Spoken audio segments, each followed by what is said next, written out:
I'm the only cook in our house. It's me, my husband, who's 27, my daughter, and my little brother. I'm 25. My husband, bless his heart, can barely manage to scramble an egg. I've tried to teach him countless times, but it just doesn't stick. The kids help out, of course, but they're still in elementary school. Mostly they just watch and stir, so the entire responsibility falls on me. Honestly, it's exhausting. I had to develop a system just to keep my sanity. Breakfast is easy stuff: eggs, cereal, toast. Lunch is sandwiches, burgers, or leftovers. Dinner. That's where the planning happens, but even then, I only have about 10 dishes I rotate through. Sunday is usually my experimental day, but the rest of the week, I stick to the routine. It's easier mentally.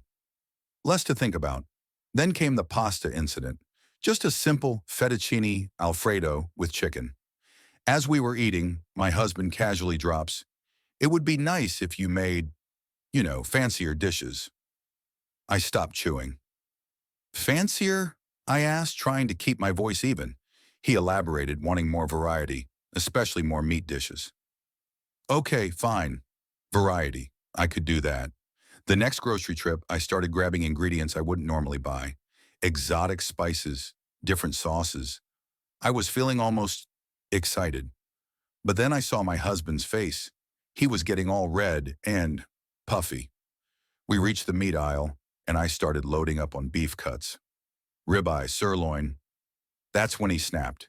He began grabbing things out of the cart, tossing them back onto the shelves. "We can't afford your fancy living," he hissed, loud enough for the other shoppers to glance our way. I blinked at him, completely stunned. "But you're the one who asked for different dishes. I'm just buying the ingredients." He rolled his eyes. "You're being dramatic," he said, and kept unloading the cart until it was practically empty again. I just watched him. I felt myself shutting down inside. Fine, if that's how he wanted it. The next week, I stuck to the usual rotation. What else could I do? I didn't have anything else in the house. A week later, he was sulking at the table, complaining about the fried rice. Again, "I'm sick of chicken," he whined. That was it. I'd had enough. I pointed out, as calmly as I could, that he'd thrown all the beef out of the cart. He exploded. His face went red, veins popping in his forehead. "I don't know how to cook. Am I just supposed to starve?" he screamed. "So tell me, am I the a-hole?"